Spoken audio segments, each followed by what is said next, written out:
수평님들, 유튜브 형님들 어서들 오시고요. 오늘 일단은 말씀드린 대로 아침은 쭉 패스를 하고 나 아침은 진짜 못 맞추겠더라. 어제도 저거 부러지더라고. 저기 뭐야 개똥배 받은 거.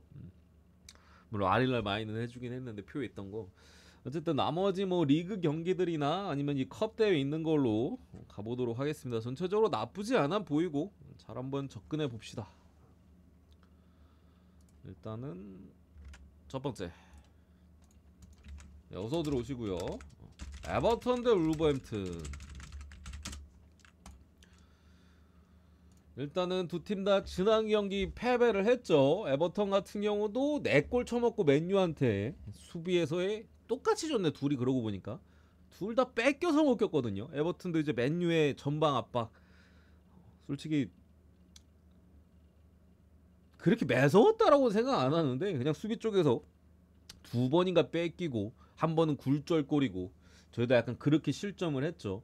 전방에서는 어쨌든 간에 뭐 양질의 찬스를 만들기에는 실패를 하면서 무난하게 4대 0으로 패배를 했고 울버햄튼 역시도 뭐 좋았던 공격수들의 득점 행진은 이어갔어요. 홈에서 본머스 상대로 2골을 뽑긴 했습니다만 PK를 3번을 연달아 내주면서 프리미어리그 출범 이후로 에바니우성이 3개를 다 얻었는데 본머스가 야 프리미어리그 출범 이후로 한 선수가 한 경기에서 PK 3개를 얻은 게 처음이라고 합니다.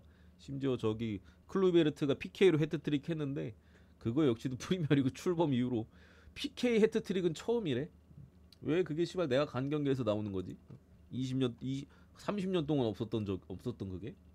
어쨌든 간에 막 골키퍼도 뺏겨서 PK, 수비 백패스 하다가 뺏겨서 PK. 그냥 뭐 PK만 주구장창 주다가 게임이 터졌던 부분인데 어쨌든 경기 자체는 이 울버햄튼이 지난 경기 어쨌든 보여줬던 약점은 상대의 전방 압박에 대해서 수비 라인이 어쨌든 간에 좀 고전했던 부분이에요. 그거를 조금 실수들이 좀 잦았었고 울버가 어쨌든 간에 뭐 모스케라라든가 이런 주전 샌백이 좀 빠져있는 부분에 있어서 직전 경기는 이제 또 다른 자원 이제 부에노가 몸 상태가 조금 이슈가 있었고 하다 보니까 뭐 미드필더 자원이 뭐 레미나나 이런 선수들이 센터백에 서 있었죠. 빌드업 능력이 좋은 선수들인데 생각보다 어쨌든 위치가 좀 적응이 잘 안 됐는지 실수들이 그리고 좀 베테랑 이제 도슨 같은 경우도 백패스하다 뺏기고 실수들이 나왔었는데 에버튼 같은 경우는 저기 본머스보다는 전방 압박이나 압박에 대한 전체적인 강도가 분명히 낮은 팀이긴 해요.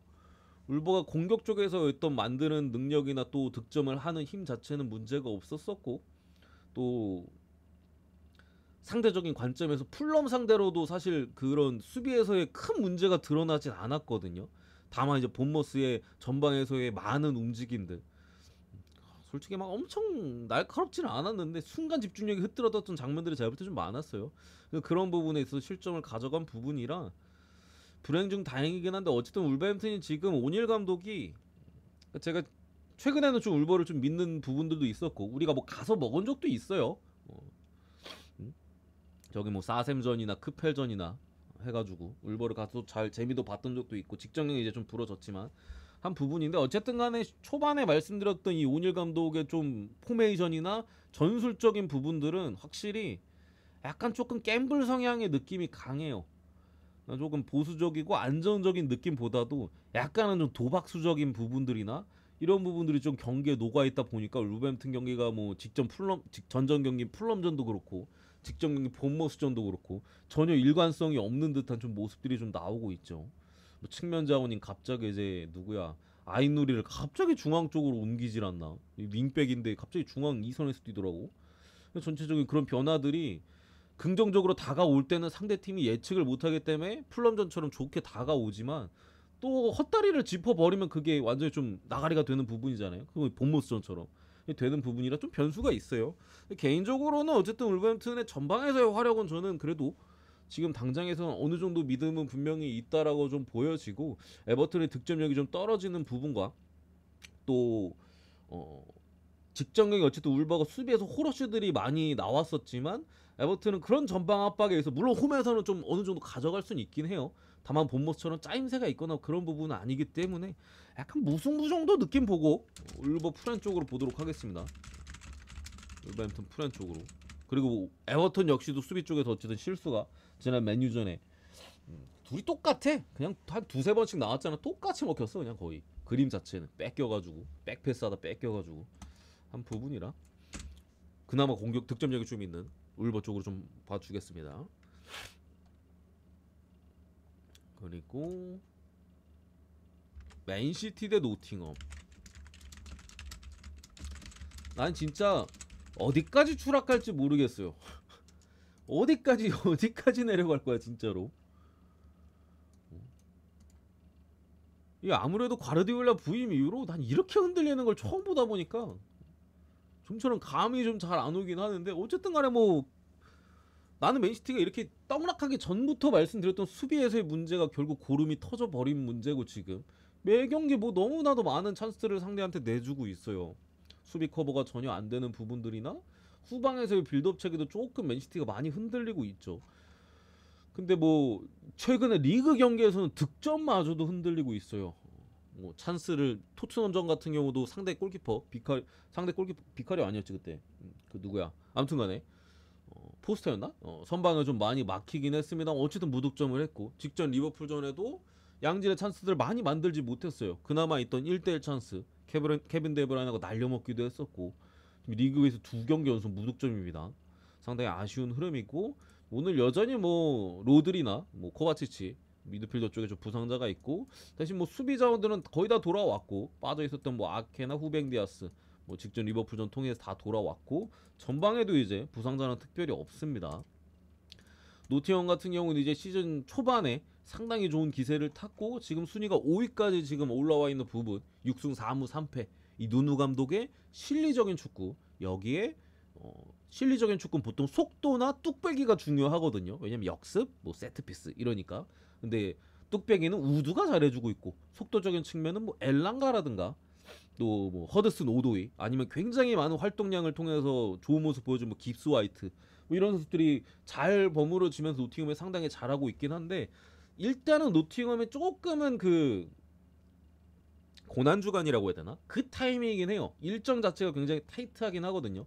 시즌 초반에 노팅엄의 일정은 뭐 중간중간에 물론 첼시 원정, 저 리버풀 원정 뭐 어려운 일정도 있었습니다만, 강등권 팀들 상대로의 경기가 좀 많았었고, 뭐 홈 경기도 좀 있었었고, 뭐 그랬던 부분인데, 이전에 이제 아스날 원정을 시작으로 뭐 이스위치전에 한번 숨을 걸렀다 치더라도, 뭐 오늘 맨시티 원정, 그 다음에 맨유 원정, 그 다음에 빌라랑 붙고, 그 다음에 뭐 브렌트포드 원정, 뭐 대체로 좀 원정 경기, 강팀 원정의 경기 일정도 많고 해서 약간은 조금 시험대에 올라와 있기도 해요.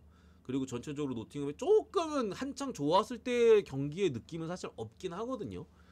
그래서 저도 직전 입스위치전 무승부의 사이드로 봤었죠. 뭐 결과론적으로 이제 PK골을 넣어서 햄무가 뛰었던 부분인데, 어쨌든 아주 좋았을 때의 상태는 아니기 때문에 맨시티 입장에서 좀 반등에 대한 포인트는 있다고 좀 보여지는데, 이거는 제 생각에 EMU 아니면 이프렌을 찍어야 될 것 같기는 해요. 1마에는 솔직히 지금 맨시티 마지막 리그에서의 마엔승이 놀랍게도 그러니까 8월 말입니다. 9월 1일? 8월 말? 이게 우리나라 시간 현지 시간으로 좀 헷갈리는데, 8월 31일인가 9월 1일인가 경기가 마지막 마엔이에요. 몇 달 돼서 벌써 세 달이 넘었습니다. 마지막 마엔이. 그렇기 때문에 뭐 이프렌을 보는 부분에 있어서 맨시티 어쨌든 수비적인 흐름이나 뭐 또 노팅엄이 빠른 자원을 통해서 역습 가져갈 수 있는 부분들, 수비가 불안한 팀은 아니니까 노팅엄이, 그래서 이프렌을 볼 수도 있을 것이고, 노팅엄이 어쨌든 조금은 페이스가 떨어지는 부분을 감안했을 때는 맨시티가 약간 반등하면서 그래도 학살은 하기는 저는 좀 힘들다라고 생각을 하고, 뭐 EMU 정도는 1마인 정도 딱 간신히 뛰어버리는 그 정도 사이즈 나올 것 같은데, 개인적으로는 그래도 8월 이후로 한 번도 마이너한 적도 없고, 노팅엄이 버티는 힘 자체는 괜찮기 때문에 저는 2프렌으로 보겠습니다. 2프렌 조금 아리까리하긴 해. EM으로 갈지 2프렌 갈지. 고배당으로 가면 뭐 2프렌 찍는 거고, 뭐 서브나 또 고배당 찍 뭐 EM으로 가는 거 고배당으로 하면은 뭐 또 2프렌도 뭐 배당이 나쁘진 않으니까, 그런 맥락으로 좀 보겠습니다. 노팅엄 2프렌은 개인적으로는 이렇게 보고, 언어번은 그래도 다득점 쪽이지 않을까. 맨시티가 3경기 연속 무득점을 할 거라고 생각은 안 하고요. 3경기 연속 무득점 좀 심하다 싶고, 뭐 지금의 수비 라인을 봤을 때는 실점할 가능성이 역시나 높지 않을까. 그래서 뭐 이기면 2대1, 화력이 좀 터져버리면 뭐 3대1이라든가 그런 쪽의 스코어로 봅니다. 일반승은 뭐 해줄 것 같긴 한데 지금 당장에 냉정하게 이제 메리트가 없죠. 메리트가 없어. 메리트가 없고. 그리고 그바라디올 어디 갔냐요? 그바라디올 있어요. 부상 아니야? 있어. 직전 경기는 몰라요. 전술적인 포인트 때문인가? 선발 안 시켰죠. 디아스 복귀하고 아칸지나 애들 썼잖아. 어디 안 갔어. 그리고 다음 경기 뉴캐슬 대 리버풀.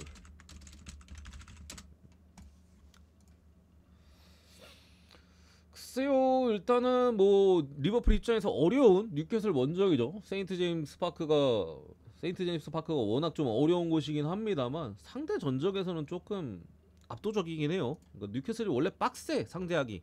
근데 리버풀이 뉴캐슬은 잘 잡아요. 뉴캐슬은 최근 10경기 동안에 8승 2무. 야, 뉴캐슬 상대로 8승 2무 맞아? 어쨌든 상당히 강한 모습을 보여주고 그 리버풀 잘하는 거야 뭐 사실 특별히 얘기할 필요는 없습니다. 어쨌든 불안한 부분은 이제 수비 쪽에 코나테가 빠진 부분이라는 거. 코나테가 빠진 부분이라는 부분인데 어쨌든 전체적인 시스템이나 지난 경기도 은근히 조고메즈가 뭐 좀 잘 버텨주기는 했었고 한 부분이라 오늘도 어느 정도의 안정감은 분명히 있다라고 좀 보여지고요.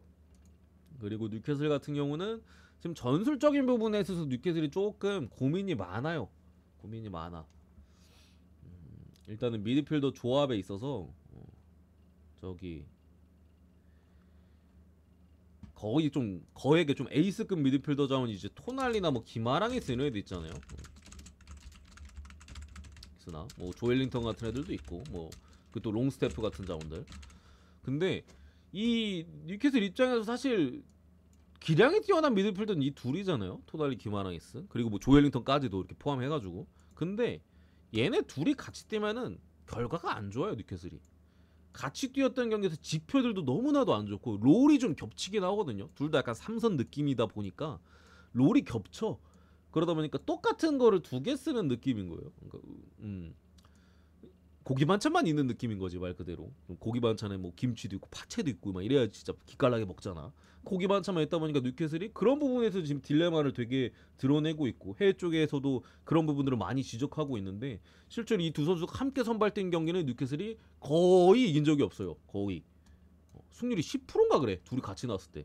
그러다 보니까 한 선수를 계속해서 좀 벤치로 내리고 거의 기마랑에서 선발로 쓰고 있는데 직전 크리스탈 팰리스전에도 감독이 좀 욕심이 있는 거야. 이거 못 참지 솔직히. 못 참잖아. 쓰고 싶잖아. 감독 같은 경우는 계속 어떻게 고민해가지고 썼다가 근데 안 되네. 안 썼다가 직전 경기 크리스탈 팰리스 전에 또 썼어요. 둘을 선발로. 그 결과 뉴캐슬이 90분 동안 퇴장당한 것도 아닌데 슈팅이 하나에 불과했습니다. 90분 동안 아무리 원정 경기여도 하나밖에 못해서 하나밖에. 그래서 오늘 경기는 아마 좀 다르게 나올 걸로 좀 예상이 되고 어쨌든 뉴캐슬도 좀 그런 부분에 있어서 좀 과도기적인 측면이 있습니다. 저 두 선수의 어떤 공존 이런 부분에서 전혀 해답을 못 찾고 있고 대신 이제 롱스태프가 나오면은 한 자리는 당연히 조엘링턴이고 롱스태프가 나왔을 때는 준수한 모습을 보여주긴 합니다.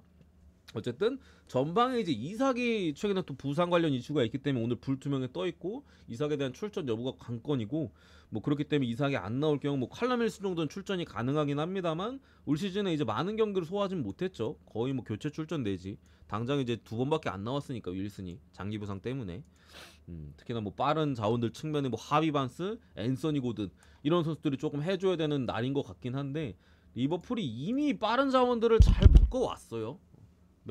맨시티전에도 뭐 도쿠라든가 뭐 포덴, 사비뉴 이런 선수들 다 막았었고 레알 마드리드전에 은바페도 막았었고 이미 뭐 겪을 놈들 다 겪었고 뉴캐슬 같은 경우도 전체적인 조합에 있어서 조금 걱정이 있는 상태이기 때문에 그래도 리버풀이 애초에 상대 전적도 유리하기 때문에 좀 유리하지 않을까 싶어요. 그래서 리버풀 승 쪽으로 보고 어느 번은 패스하도록 하겠습니다.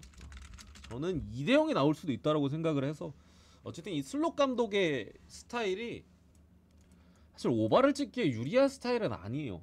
그러니까 이게 옛날에 클록 감독은 약간 시종일관 몰아치는 경기를 했다라면은 이 슬롯 감독은 이름 비슷해. 클롭 슬롯 라임 죽이네. 어쨌든 간에 이 슬롯 감독 같은 경우는 유리한 상황에서 굳히는 운영을 하거든요. 사실 그래서 지난 경기 맨시티전이 언더 같은 거예요. 리버풀이 후반전에 수비했잖아.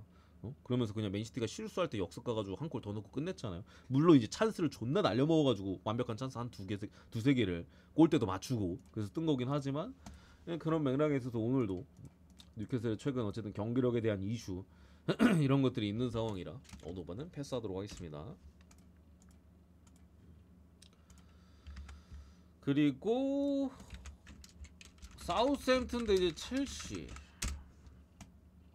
이 경기는 일단은 첼시 사이드로 보고요. 저는 사우스햄튼이 직전 경기 브라이튼전에 어쨌든 간에 조금에 대한 반등 그리고 리버풀전에도 나름대로 비비는 모습은 분명히 있었고 한데 일단 부상자가 그러니까 출전 정지자들이 많아요. 오늘 경고 누적으로 3명이나 빠집니다. 하필이면 거기에 뭐 미드필더 쪽에 우거축구 첼시에서 임대로 데려왔기 때문에 임대 계약 차원에서 또 빠지기도 하고 뭐 미드필더 수비 뭐 전방 해가지고 주전자원 거의 3명이 출전 정지로 빠지는 부분입니다. 주전 키퍼 램스데일도 뭐 최근에 부상당해서 계속해서 못 나오고 있는 상황이고 다만 사우스햄튼이 어쨌든 간에 빌드업을 하는 능력 자체는 괜찮아요. 다만 그 과정에 있어서 수비에서의 실수들이 굉장히 많이 나왔던 이번 시즌이고 이번 시즌 25골을 실점하고 있는데 거의 다 실수해서 먹힌 거 거의 다. 그러니까 상대가 지공해서 먹힌 거는 생각보다 별로 없어. 지들이 뺏겨서 먹히고 다 그런 골들이 다 그런 골들. 리버풀전에도 다 그런 골들이었고. 근데 어쨌든 간에 브라이튼전에 이 사우스햄튼의 감독 이 그런 수비에서의 실수에 대한 좀 개선에 대한 얘기를 했었는데 실제로 브라이튼전에는 어느 정도 개선이 되기도 했어요. 그리고 브라이튼전 자체가 이제 사우스햄튼이 좀 이길 수도 있었어. 경기 내용상으로는 이길 수도 있었던 경기를 했기 때문에 원정이었는데도 사실 반등에 대한 여진이 있어요. 그래서 요거는 사우스햄튼이 솔직히 풀라인업으로 나오면은 저는 첼시가 장담은 할 수 없을 것 같은데 부상자나 출전 정지자가 조금 있기 때문에 첼시 사이드로 보겠습니다. 원래는 약간 2프렌 사이드로 보려고 했는데 이거는 좀 출전 정지자가 갑자기 또 3명이 경고 누적으로 빠져버리니까 조금 그래도 첼시가 최근 흐름도 좋고 수비도 괜찮고 뭐 전방에서 골도 계속 잘 들어가고 있는 부분이라 첼시 사이드로 핸디는 잘 모르겠습니다. 첼시 승 쪽으로 보도록 하겠습니다. 아니다 뭐 굳이 찍으면 마이승 굳이 찍으면 그래도 이렇게 보고 그 다음에 라이프치히드 이제 프랑크푸르트 요거는 이제 포칼컵입니다. 포칼컵이고 일단은 뭐 라이프치히 최근에 개박살 났죠. 그러니까 라이프치히의 어떤 부진은 사실 예견돼 있었어요. 예견돼 있었어. 그러니까 부진할 확률이 높았어요. 시즌 초반에도. 제가 시즌 초반에도 라이프치히의 경기력을 지적하면서 반대를 찍었던 적이 되게 많아요. 아시는 형님도 아시겠지만 이 팀 지금 경기력 잘 안 나온다 하고 뭐 처음에 보험전만 딱 확인을 하고 개막전 제가 보험전에 저거 라이프치히 갔다가 틀렸거든요. 보험 진짜 못하잖아. 근데 마인 갔다가 틀렸던 부분인데 그때 경기도 보고 지표적인 것도 살펴봤는데 그 다음에 반대로 좀 많이 갔는데 생각보다 잘 버텼어요. 라이프치히가 뭐 마인츠 원정, 뭐 하이덴하임 원정, 뭐 아우크스랑 대결에서도 이제 홈에 4대0 승리 이런 것들을 잘 버텼었는데 그게 지표적으로 약간 운빨의 지표였거든요. 그래서 제가 뭐 챔스 유벤투스랑 할 때도 그렇고 뭐 지난번에 뭐 인터밀란전은 뭐 당연했었지만 뭐 그런 경기들 다 이제 반대쪽으로 좀 잘 잡아갔던 부분인데 그냥 지표상으로 별로 안 좋아요. 라이프치히가 당장에 이제 라이프치히의 감독 로제 감독에 대한 경질설이 벌써 수면 위로 이미 떠오른 지 오래고 후임으로는 템빠기가 지금 거론이 되고 있긴 합니다. 아주 유력하게. 제가 볼 때는 좀 나가리가 될 가능성이 높고 그냥 간략하게 지표를 보여드리면은 저는 뭐 진작에 알고 있었기 때문에 라이프치히 정배는 최근에 찍어본 적이 없어요. 분석도 뭐 정배 쪽으로 본 적도 없고 조금 지켜보자라는 마인드로 계속 패스를 했었는데 기본적인 문제는 일단 수비입니다. 수비가 불안해. 라이프치히가 올 시즌 분데스리가에서 라이프치히가 실점이 많지는 않거든요. 근데 그냥 운이 좋았어, 운이. 실제 수비 지표 자체가 예상 실점 14골이잖아요. 14골. 근데 10골밖에 실점을 안 했고 플러스 4.5 써 있죠. 오른쪽 저기 XGA 밑에 14.5 써 있잖아. 그 옆에 초록 색깔로 플러스 5. 그러니까 본인들이 오픈 플레이, 그러니까 세트 피스나 PK 이런 거 제외하고 14골 이상을 먹혔어야 됐다. 근데 10골밖에 실점 안 했어. 운이 좋았죠. 세트 피스에서도 5골 실점해야 되는데 3골밖에 안 먹었죠. 저기 코너킥에서 그리고 세트피스도 한 골 먹혀야 되는데 안 먹혔죠. PK도 막았죠. 그러니까 다 좋은 쪽으로만 흘러갔어. 결국에 고름이 쌓여가고 있던 거죠. 득점 같은 경우도 실제 기대 득점에 비해서 13.5구인데 16골이나 넣었잖아요. 그러니까 전체적인 운이 따르고 수비에서도 수비 지표 실점이 적었어 라이프치히가 이번 시즌에. 근데 수비 지표가 안 좋았기 때문에 저는 계속해서 좀 모르겠는데 하고 패스를 하거나 좀 지켜봤던 부분이죠. 근데 그런 문제점들이 최근에 우르르 터지고 있습니다. 결국에 이게 과정이 좋지 않는 상황에서 결과가 좋은 거면은 언제든지 결과가 안 좋아질 수가 있어요. 직전 경기 홈에서 볼프스부르한테 5골 쳐먹고 졌고 인터밀란전에도 뭐 무난한 패배, 호펜하임 상대로 원정에서 4골 쳐먹고 지고 저런 것들이 사실 예견된 일이었죠. 그런 부분이기 때문에 이 경기에 대한 변수는 제가 볼 때는 하나예요. 지금 프랑크가 더 잘합니다. 라이프치히보다 경기 자체를. 근데 라이프치히가 남은 게 리그랑 이제 포칼컵밖에 없어요. 왜냐면 챔스는 지금 전패이거든요. 이 탈락 확정이고 2개밖에 없어요. 이 컵 대회에 집중할 만한 포인트는 분명히 있고 또 로제 감독이 어쨌든 경질에 대한 압박을 상당히 많이 받고 있기 때문에 지금 뭐 단두대 벼랑 끝 매치와 비슷한 느낌이죠. 이것까지 떨어지면은 그냥 컵 대회는 다 날아가는 거예요. 라이프치히는 그런 부분이기 때문에 그런 쪽에서의 어쨌든 라이프치히가 승리를 가져갈 가능성은 있습니다. 그래도 라이프치히기는 해요. 뭐 프랑크푸르트가 주도적인 축구 운영을 잘하는 팀도 아니고 역습이 굉장히 날카롭지 않습니까? 전방에 뭐 에키티케나 뭐 저기 또 마르무시 같은 상당히 빠르고 공간 침투가 좋은 선수들에 대한 역습이 상당히 날카로운 부분이라 뭐 주도적으로 해가지고 선수 공격수들이 이제 좀 때리면 들어가는 그 슈팅 감이 좋으면 뭐 이길 수도 있는 부분인데 어쨌든 부상자는 많아요. 직전 경기에서 이제 루케바가 수비 쪽에 추가로 부상을 당했고 뭐 하이다라도 측면 쪽에 이제 부상당했는데 오늘 아마 출전은 할 수 있을 것 같아요. 여전히 전방에 이제 사비 시몬스 같은 크랙 플레이를 해야 될 자원들도 빠져 있고 뭐 측면 쪽에 이제 라움이나 이런 선수들도 좀 빠져 있는 부분이나 결장자도 많고 해서 이거는 프렌 아니면 오바, 프렌이나 오바 쪽으로 좀 고르내기 괜찮지 않을까. 그래도 라이프치히 컵밖에 안 남았고 좀 쫄리는데 하면은 뭐 프랑크도 득점력이 지금 충분히 있는 부분이라 뭐 오바 쪽으로 접근하시는 게. 그리고 프랑크가 원정에서 실점이 많긴 해요. 원정에서 무실점 경기가 잘 없기는 해 프랑크가. 그런 관점에서도 뭐 오바를 볼 수 있을 것이고 아니면 라이프치히 이 새끼들 부진하는 부분들 최근에 너무 안 좋잖아. 프랑크는 그에 반해 잘 나가고 있고 뭐 그냥 무난하게 프랑크 프렌 찍거나 둘 중에 하나 골라 가시는 게 괜찮지 않을까 이렇게 생각을 합니다. 그리고 빌바오 대 이제 레알 마드리드 잘 모르겠어요. 잘 모르겠어. 이게 잘 모르겠는 게 레알 마드리드 배당이 좀 낮았으면은 나는 무조건 빌바오 쪽으로 봤을 거예요.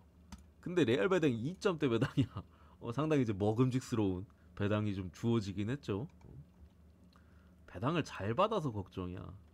메리트가 없지는 레알이 2점대 배당은 솔직히 메리트가 없지는 않잖아요.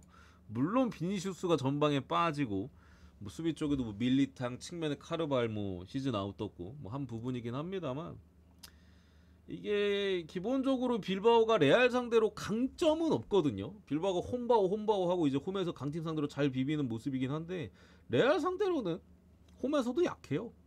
10번 붙으면 7번은 졌어 최근에. 뭐 컵대 다 포함해가지고. 지난 시즌에도 2대0으로 졌고 지지난 시즌에도 2대0으로 졌고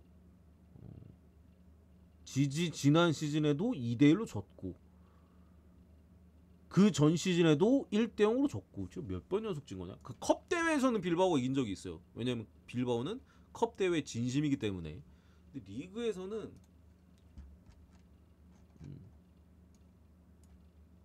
야 이거 얼마 동안 진 거냐? 지난 시즌 졌고 마지막으로 승점 딴 게 2018년이네. 6년 전이에요. 1대1 무승부로 6년 전. 그러니까 최근 5년 동안은 다 졌네. 홈에서 다 졌어요. 근데 2점대 배당이니까 한 부분인데 저는 어쨌든 간에 빌바오가 다음 주 주중 아니지 지금이 주중 경기지 왜 이래나 어쨌든 간에 주말 경기가 있긴 합니다만 그것도 홈 경기긴 해요. 비아레알이랑 그리고 이제 어쨌든 레알 마드리드와 경기가 훨씬 더 빌바오 입장에서는 뭐 경기에 대한 집중도나 이런 게 높기도 하고 주말 경기 뭐 비아레알전이 있긴 합니다만 빌바오가 제가 그 유럽 대항전의 진심이라고 말씀드렸잖아요. 유럽 대항전 경기할 때도 그렇고 다음 주 주중에 페네르바체 원정을 갑니다. 터키 원정. 그 유럽 대항전은 빌바오가 항상 풀라인업으로 나오고 오히려 리그 경기에서 로테이션을 돌리거든요. 라요전에서도 산세트가 벤치에서 나왔습니다. 산세트 이제 2선 쪽에서 빌바오 제일 잘하는 놈인데 얘가 교체로 나와서 후반에 물론 교체로 나와서 이시키가 두 골 박아서 빌바오가 이기긴 했어요. 교체로 나와서 두 골 박더라고. 그랬던 만큼 로테이션도 어쨌든 지난 주말 경기 라요 원정에서 약간은 돌아가기도 했고 레알 마드리드의 지금 상태가 사실 그렇게 좋진 않다. 음바페가 뭐 몇몇 경기들 골을 받고 있긴 합니다만 중요한 경기에서는 솔직히 뭔가 해주는 느낌은 사실 없거든요. 저는 그래서 빌바오가 어쨌든 레알 상대로 홈에서 솔직히 그렇게 세진 않은 건 맞아요. 무승부 정도 보겠습니다. 무승부 정도 캘만은 하다라고 좀 보여지고 뭐 빌바오 프란 쪽으로 배당 메리트는 이쪽이 낫지 않을까? 이긴 적은 되게 오래됐어요. 이긴 적은 리그에서 홈에서의 마지막 승리가 2015년 3월 2015년 3월 거의 10년 됐네. 지금 9년째네 9년째 9수긴 하네. 이때 이후로 홈에서 이긴 적 없어. 그렇기 때문에 무승부 정도로 무지고 치워라 이렇게 보고 그리고 피오렌티나 대 저 엠폴리 요것도 이제 컵입니다. 저기 코파 이탈리아 컵 대회고 요거는 저 언더 볼게요. 언더 어쨌든 간에 피오렌티나도 올 시즌에 실점 자체가 많은 부분은 분명히 없고 엠폴리의 득점력이 떨어지는 건 맞거든요. 근데 엠폴리도 당장에 저기 리그에서 나름대로 그래도 무패 행진 좀 하고 해가지고 뭐 순위도 지금 몇이더라? 강등권에 있지는 않기 때문에 컵 대회에 어느 정도 욕심이 있을만 해요. 엠폴리가 지금 10위까지 치고 올라와 있고 강등권과 승점 차이가 5점 차 정도 나는데 컵 대회 나름대로 욕심을 부려볼만 하거든요. 한 골 싸움으로 갈 만한 여지도 있다라고 보여집니다. 어쨌든 피오렌티나가 유로파 컨퍼런스 리그를 좀 병행하고 있기도 하고 리그에서 일단은 되게 잘 나가고 있기 때문에 이거 세 마리 토끼 잡기에는 좀 빡센 부분도 있어요. 그래서 엠폴리의 저득점 승리나 뭐 무승부 가능성을 배제할 수는 없을 것 같거든요. 피오의 지금 경기력에 대한 의심은 없는데 좀 이 대회를 어느 정도 신경 쓸까에 대한 의심은 있다. 더군다나 지난 인터밀란전이 사실 경기 중간에 취소가 됐죠. 이제 로마에서 올 시즌에 임대인가 영입인가 아무튼 데리고 온 보베라는 젊은 미드필더가 있는데 인터밀란의 득점 이후 쓰러졌어요. 심장 관련 질환으로 다행히 이제 좀 깨어났다고는 하는데 그런 선수들의 충격에 몇몇 선수들은 그 경기장에서 울었다고 합니다. 그러니까 되게 충격적이죠. 동료가 이제 심지어 피오렌티나 옛날에 피오렌티나 주장이 심장마비로 죽은 적도 있어요. 경기장 안에서는 아니고 제 기억에 자다가 심장마비로 돌아가셨나? 그런 또 그 몇 년 안 됐 얼마 안 됐을 거야. 10년 20년 됐나? 그런 부분도 있기 때문에 선수들의 충격도 상당할 거로 좀 보여져서 정배 똥배로스의 메리트는 제가 볼 땐 좀 없지 않을까. 그래서 언더만 보겠습니다. 언더만 보고 당연히 보베는 오늘 출전 못합니다. 그리고 아스날 대 이제 맥뉴. 이제 맹구라고 하면 안 되겠어. 아모름이 어쨌든간 4대0으로 이기긴 했어요. 이 경기는 일단은 그러니까 변수적인 측면 말씀드리면은 그러니까 아스날의 화력이 살아난 건 우리가 확실해요. 저도 뭐 노팅엄 전에 솔직히 조금 의심했던 포인트고 그리고 스포르팅 전에는 아스날의 화력이 살아났다. 대신 이제 스포르팅 홈 경기고 실점할 만한 여지가 있으니까 오바 쪽으로 보시라고 말씀드렸죠. 배당도 오바 배당이 뭐 아스날에 언더가 많이 떴으니까 그전에는 골이 안 들어가서 근데 이제 오바 배당도 1.67인가 그랬잖아. 배당 메리트도 있었고 그리고 이제 화력에서의 어떤 확신을 얻고 웨스트햄전에 이제 아스날 승을 주력으로 찍었었던 부분인데 웨더고가 복귀하고 확실히 아스날의 공격에서의 힘이 엄청나게 좋아졌어요. 매 경기 미친 양질의 찬스들을 만들어내고 있는 부분인데 어쨌든 맨유가 아모리 감독 부임 이후 패배는 없습니다. 아직까지 패배가 없어요. 입스위치전 원정 그 리그 데뷔전에서 무승부를 캐긴 했습니다만 어쨌든 간에 뭐 보대도 잡고 홈에서 또 에버튼도 잡으면서 뭐 당장 테나의 경질 이후로 맨유가 진 적이 없을 거예요 아마. 웨스트햄전 지고 테나가 잘렸었나? 그걸로 제가 기억하는데 그 이후로 한 번도 안 졌어요. 7경기 동안. 그런 부분이고 기본적으로 오늘 맨유는 결장자가 좀 있습니다. 직전 경기 아쉽게도 경고를 받았기 때문에 수비 쪽에 이제 리산드로 마르티네즈나 미드필더 쪽에 이제 마이누 복귀하자마자 이 시즌 복귀하자마자 출전 정지네. 어쨌든 출전 정지로 빠지고 수비 쪽에 뭐 추가로 린델로프나 뭐 루크쇼가 복귀한다는 얘기가 좀 있긴 한데 모르겠어요. 빠질 수도 있을 것 같고 복귀할 수도 있을 것 같고 어쨌든 간에 뭐 요 정도 해가지고 결장자들이 지금 있는 부분이죠. 기본적으로 리산드로 마르티네즈랑 마이누가 빠져버리면 맨유가 이번 경기 가장 큰 얻는 불편한 부분은 빌드업이에요. 빌드업. 이 마이누가 빠지면은 선택지가 두 개밖에 없거든요. 우가르트 쓰거나 에릭슨 쓰거나. 이 마이누의 빌드업 능력을 좀 대체로 쓰고 싶다면 에릭슨을 써야 되는데 수비 그리고 경합 상황에서 굉장히 약하죠. 아스날에는 미드필더 애들이 다 에데거를 제외하고는 다 큽니다. 경합에서 어려움이나 또 수비에서의 어려움이 있을 가능성이 높죠. 아스날이 가뜩이나 홈이기 때문에 몰아붙일 가능성이 높은데 아마 우가르테가 나올 것 같은데 우가르테는 빌드업이 안 돼요. 그리고 맨유 수비진에서 가장 빌드업을 잘하는 놈? 리산드로 마르티네즈입니다. 이 새끼가 제일 빌드업이 잘해요. 발밑이 좋잖아. 그래서 데려온 거고 테나가 아약스에서 데려왔네? 어쨌든 간에 근데 이 둘이 빠져버리기 때문에 맨유 입장에서 오늘 딸깍을 할 수밖에 없다. 제가 볼 때 무조건 수비하면서 역습할 가능성이 높아요. 맞불 놔서 죽었다 깨어나도 못 이깁니다. 이 라인업으로. 뭐 마이누나 리산드로 마르티네즈라도 있으면은 뭐 어떻게 찐득하게라도 가볼 수 있는데 저 둘 빠지면 무조건 템백에 템백. 그래서 기본적으로 오바가 좀 배당 메리트가 없는 부분인 거고 해외 배당이 오바가 엄청 많이 올라가고 있어요. 계속 올라가 오바 배당이. 국내 1.48이잖아. 이런 경기 오바는 사실 조금 위험한 부분인 거고 어쨌든 맨유가 좀 힘을 쓸 수 있는 포인트는 수비에서의 타이트함은 지금 맨유가 좀 보여주고 있긴 하거든요. 그리고 어쨌든 지난 경기 에버튼전에 전방 압박을 통해서 좀 뺏어서 역습도 가져가기도 했었고 뭐 전방에 뭐 레시포드나 뭐 지르크지 뭐 가르나초 이런 선수들의 활용도가 확실히 이전 테나 감독보다 훨씬 좋아요. 지금 전방에 이제 톱 쪽에 있어서도 어느 날은 레시포드 뭐 어느 날은 지르크지 어느 날은 호일룬 지금 뭐 3경기 감독 자리에 앉은 이후로 3경기 했는데 3경기 다 톱 자리에 선발이 다 바뀌었죠. 그래서 여러 가지를 할 수 있는 감독이면은 분명히 좀 강점은 있을 것 같은데 저는 그렇게 생각해요. 이 경기가 그래도 맨유가 승점을 따려면은 아스날 쪽에 불운이 겹쳐야 된다. 아무리 맨유가 개선점을 보여주고 했어도 기본적인 결장이 크다라고 생각을 하고요. 이 선수들이 빠진 상황에서 수수에 몰린다? 맨유 입장에서 할 수 있는 게 많지가 않아요. 더군다나 루크쇼가 오늘 출전 여부가 어떻게 될지 모르는 상황에서 부카요 사카의 컨디션이 굉장히 좋은데 맨유 입장에서는 쇼가 나와야지 사카를 막을만 하거든요. 그나마 리산드로 쇼 이렇게 스토퍼를 어쨌든 3백 스토퍼 자리에 사카 쪽에 나와야 되는 부분인데 뭐 메가이어나 이런 애들 나오면은 기동력에서 떨어질 수밖에 없죠. 물론 이제 요로 장기 부상에 빠져있던 릴에서 이제 거액을 주고 데려온 수비수 드디어 뛰는 거 볼 수 있나? 요로가 오늘 출전할 수도 있다는 얘기가 있긴 한데 글쎄 첫 경기라서 또 어떨지도 모르는 부분들 여러 가지 감안했을 때 아스날 승 쪽으로 봅니다. 대신 이제 마인승은 제가 볼 때 조금 불안해요. 이게 마인이 나오려면은 한 2대0 정도? 제가 볼 때는 맨유가 어쨌든 간에 전방으로의 볼 투입 자체가 잘 안 될 것 같은 부분도 있어가지고 뭐 공격 찬스가 많지는 않을 것 같거든요. 중간중간 역습 뭐 몇 장면 제외하고는. 그래서 아스날 한 2골 정도 들어가면은 일정도 굉장히 타이트하기도 하고 주말에 또 런던 더비 풀럼 원정 가고 또 주중에 챔스까지 있어가지고 볼 돌리면서 할 가능성도 좀 높을 것 같아서 저는 햄무 쪽으로 보겠습니다. 1대0, 2대0, 2대1 약간 요런 사이즈로 봅니다.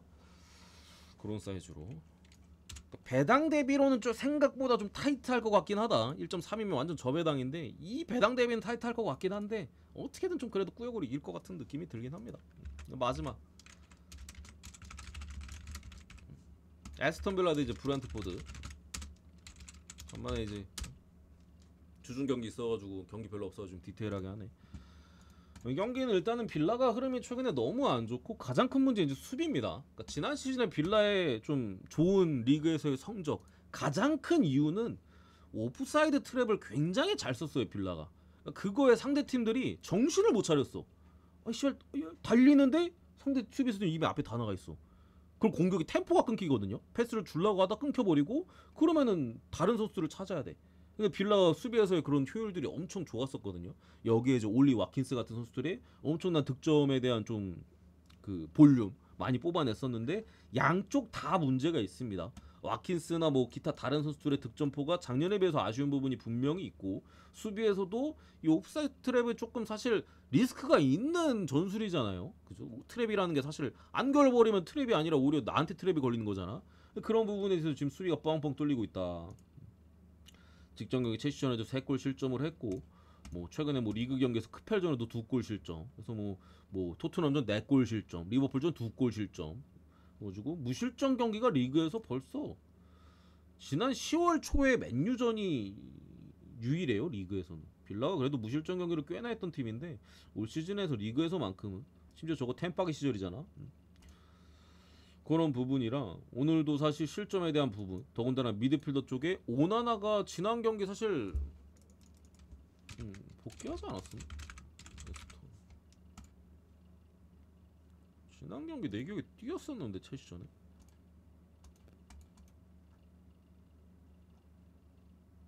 안 뛰었었구나. 잠시만요 이거 한번 체크 좀 해보고.